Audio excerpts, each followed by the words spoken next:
Bonjour à toutes et à tous les amis, c'est Gilles Mansillon. Je reviens pour faire une lecture de cartes, pour voir un petit peu pour mettre en évidence, pour mettre en lumière le, ce qui arrive, parce qu'on est vraiment, aujourd'hui c'est le portail du 9-9. Le 9 est le chiffre de la completion. Donc c'est vraiment le moment d'accepter, de lâcher prise de plein de choses dont on n'a plus besoin, hein. Donc je vais faire un tour du zodiaque, adresser les 12 constellations. Donc vous pouvez voir ça par rapport à vos signes, par rapport à votre configuration astrale. Donc je vais bien mélanger quand même. On va quand même bien mélanger les cartes parce que... Et on se prépare vraiment pour un renouveau, hein, qui va arriver. Là, c'est le 9-9, c'est la fin du cycle. Le pulse du phénix, le plus grand vaisseau interdimensionnel de notre univers, est dans un cycle de 9 fois 9. Donc c'est vraiment, ça marque la fin pour tout notre univers local qui est en train d'ascensionner vers quelque chose de nouveau. Et cette bataille pour la victoire de la lumière, c'est pas seulement sur la Terre, c'est dans tout le système solaire et dans d'autres systèmes qui nous entourent aussi. Donc la Terre est quand même très fondamentale, instrumentale à tout ce changement. L'observateur, c'est Shiva, le pilier de feu, hein, la source, la lumière, le pouvoir, l'illumination. On va commencer par... On va mettre les 12 constellations, on va tirer 12 cartes. Et il y a des choses, j'ai eu un rêve extraordinaire ce matin, je me suis réveillé, très mystérieux, très agréable. J'avais pas forcément envie de me réveiller à ce moment-là, mais bon, on prend les choses comme elles viennent. Alors d'abord, on a le bélier. Le bélier, c'est ce qui est potentiel, c'est tout ce qui est potentiel devant nous. C'est je suis, c'est le pouvoir du je suis, hein, c'est le premier signe. Et ici, on a le rêve, on a le château dans les nuages. Hein. On continue à cultiver une vision, cultiver les belles choses. Hein. On les prépare dans les plans astraux. Quand c'est prêt, ça descend ici sur Terre. Après ça, le taureau, c'est j'ai, ça représente ce que l'on possède, hein, c'est vraiment c'est ce que l'on possède actuellement, et ce que l'on possède, c'est l'amusement. Donc vraiment, on peut déjà profiter de cet amusement, on se prépare pour vraiment une vie plus libérée, plus légère, plus abondante, plus fluide, plus créative. Si vous voulez une session privée, vous pouvez envoyer un email. Ici, je fais ça de manière très très générale, parce que bon, c'est ce qui affecte tout le monde, hein, au niveau, enfin déjà tous les gens qui vont écouter cette vidéo, il y a peut-être des gens qui ne seront pas affectés par ces énergies, mais bon, ici, ça pas vraiment... Enfin, ça peut les affecter, que ça les affecte, puisqu'on est tous connectés, tout ce que l'on met tout ce qui revient du subconscient, tout ce qui a été le passé, les rythmes et tout ça. Au plus on met d'amour dans le subconscient, jusqu'au moment où il y aura suffisamment d'amour, ça sera plus des peurs qui reviennent dans la conscience de l'humanité, ça sera cet amour. Donc tout ce que l'on fait pour nous, on le fait pour la vie en général aussi. Après ça, le Gémeaux, c'est je pense. Je pense, c'est-à-dire c'est toutes nos communications mentales, c'est tous les voyages, la communication. Et ici, c'est d'être spontané, c'est comme une bulle, hein. Donc il faut être spontané pour pouvoir répondre à toutes ces choses qui peuvent rentrer dans notre conscience. Mais enfin, être prêt, au plus on est prêt, au plus on peut utiliser les opportunités qui se présentent à nous. Après ça, le cancer, c'est je ressens. Ça correspond à notre environnement, à notre moi intérieur, la famille, le foyer. Et ici, on a les amoureux, on a le joyau des rêves qui se réalisent, hein. Donc, tout ça, ça vient de l'intérieur, ça vient autour de nous, c'est quelque chose c'est aussi la voie des choix, c'est la dualité, c'est Castor et Pollux. Et donc,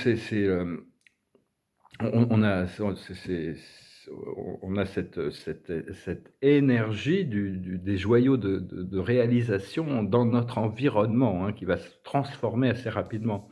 Après ça, c'est le lion. Le lion, c'est euh, je vais, c'est le pouvoir de la créativité, du cœur, c'est la famille, c'est vraiment toutes ces choses. Et ici, on a ce qui est en haut n'est pas différent de ce qui est en bas. Donc c'est vraiment des bénédictions qui descendent. On doit nettoyer notre cœur, on doit nettoyer notre conscience mentale, on doit harmoniser les deux avec nos habitudes physiques. Après ça, on a la Vierge. Alors ça, c'est les signes individuels jusqu'à la Vierge. La Vierge, c'est j'analyse. C'est un signe très analytique, hein. Il va y avoir cette pleine lune en Poisson, là, très bientôt, parce que bon anniversaire aux Vierges. Et donc, c'est j'analyse, c'est la manière dont on se nourrit matériellement et spirituellement. Et actuellement, on se nourrit On se nourrit du tapis volant, hein. C'est vraiment le fait que les choses vont s'accélérer de manière assez magique, hein. Il faut accepter le côté magique. Quand on rentre dans cette nouvelle dimension de réalité, on lâche prise du mental, on doit accepter que les choses peuvent arriver de manière inattendue et pas toujours comme on les attend. Donc il faut mieux s'attendre à rien et être prêt à tout.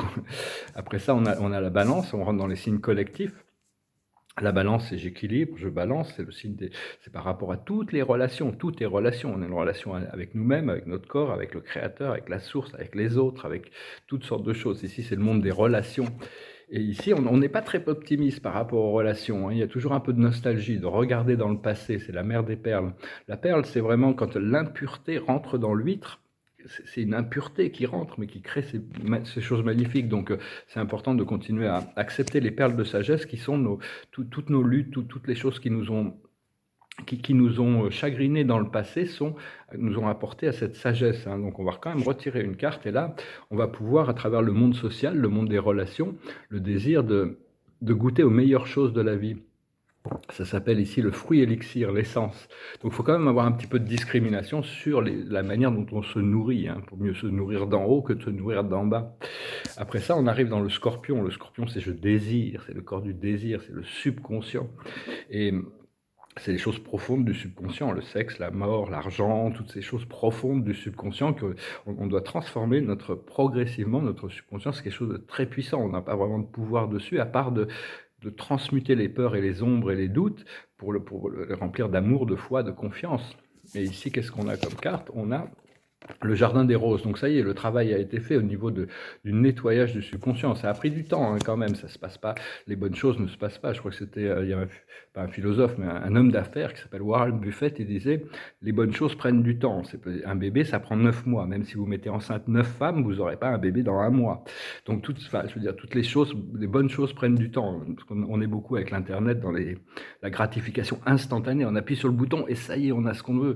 Alors qu'en réalité, tout dans la nature, c'est toujours des rythmes assez lents, mais ce qui remonte du subconscient, c'est vraiment ce jardin des roses, ce succès intérieur-extérieur. Une fois qu'on a nettoyé, on a enlevé les épines.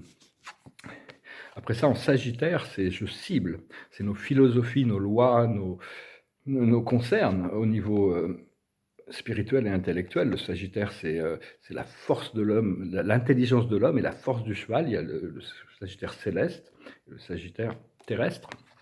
C'est le grand guérisseur Chiron qui a été élevé. Et là, on a le rébut à 3 faces.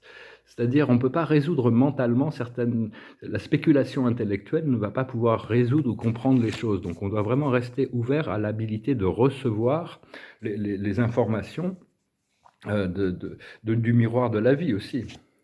Et on doit aussi, ce qui nous concerne, c'est la survie, parce que tout le monde a été mis dans toute cette situation, c'est sur tout le système du monde actuel est basé sur la pénurie plutôt que sur l'abondance. Donc on doit revenir sur un système d'abondance, pour ça on doit accepter les choses telles qu'elles sont pour les transformer. Et pour ça, on doit lâcher prise de l'ego. On doit lâcher prise de l'ego. C'est couper la tête de l'ego. L'ego, c'est vraiment l'ego qui crée toutes les interférences. Alors que l'âme bien qu'il faut l'intégrer, il faut intégrer toutes nos faiblesses pour découvrir des forces. Il y a toujours des nouvelles forces à découvrir à l'intérieur de nous. Et à ce moment-là, on va pouvoir se concentrer au niveau philosophique, au niveau psychique, au niveau intellectuel, sur la déesse vivante. C'est vraiment l'équilibre, c'est la beauté manifestée. Après ça, on a le Capricorne, c'est la chèvre amaltée. C'est le Capricorne, c'est ce qui vient à nous de l'univers. C'est vraiment c'est un signe très très pratique, le Capricorne. On a besoin d'escalader des montagnes. Et là, on a ce qui vient à nous de l'univers, c'est le bain de purification, puja, hein. On doit continuer à se purifier, on doit continuer à s'alléger, on doit continuer à travailler sur l'allègement de tous nos programmes. Chacun doit déterminer ce qui est prioritaire dans le procédé. Après ça, en Verseau, donc Capricorne, c'est j'utilise. Le Verseau, c'est je sais. C'est vraiment, on rentre dans cet âge du Verseau, c'est les rêves, les espoirs, les amis. Et là, qu'est-ce qu'on a? On a les hautes tensions, c'est-à-dire que bon, on n'est pas encore complètement, on est encore un peu sous pression. C'est un petit peu comme les diamants, ils ont besoin d'être mis sous énormément de pression pour arriver à cette brillance, transformer un morceau de charbon en diamant. Donc, ce qu'il faut, c'est respirer et lâcher prise de la pression le plus possible. Essayer de demander guidance pour trouver des moyens de dépasser cette pression. Et à partir de là, on arrive dans le cremation ground. On lâche prise de toute cette illusion temporelle pour rentrer dans cette nouvelle terre. C'est les portes du monde qui vont s'ouvrir. Donc on peut vraiment compter là-dessus. On peut vraiment savoir que toutes les choses sont en train de changer, bien au-delà de. On doit se séparer de toute cette de toutes ces illusions. C'est sur la carte parle aussi de méditation, hein, dont on doit rentrer pour découvrir les profondeurs de nous-mêmes. Et finalement, on a le poisson, c'est je crois, c'est les croyances qui dépassent les connaissances, bien sûr. Et c'est le dernier signe. Là, c'est le karma, ce qui est inévitable, on ne peut pas y éviter, on doit embrasser, on doit résoudre ce karma avec amour et lumière, pardon. Et là, on a le dernier rire, le futur, c'est-à-dire arriver à utiliser l'humour pour décharger les tensions, hein, rester léger. Le futur, de toute manière, c'est rira bien qui rira le dernier. Donc, on doit vraiment, c'est vraiment une manière de s'alléger. Alors après, parce que bon, on va avoir l'assistance de guide, on a l'assistance des maîtres ascensionnés, l'assistance des archanges, ils sont tous là, les galactiques, pour nous aider. Ici, c'est Ganesh, le seigneur des obstacles, hein, qui nous permet de comprendre comment dépasser ces obstacles. Et la clé, c'est de trouver ce refuge à l'intérieur. C'est-à-dire, c'est l'autopréservation. C'est-à-dire, il y a toujours cet endroit qui est paisible à l'intérieur de nous. On doit le trouver. Une fois qu'on l'a trouvé, on peut toujours y retourner. Et à partir de là, une fois qu'on a trouvé ce calme et ce paix, il y a toute l'abondance qui va flotter, qui va couler, qui va rentrer. Donc voilà. Donc si vous avez des questions, je vous remercie de les laisser en commentaire. Je vous remercie pour tout, je vous salue, je vous souhaite une excellente journée. Je vous remercie pour vos dons si vous pouvez. Je vous remercie de soutenir la chaîne et puis je vous dis à très bientôt. Bon portail du 9-9. Namasté mes amis.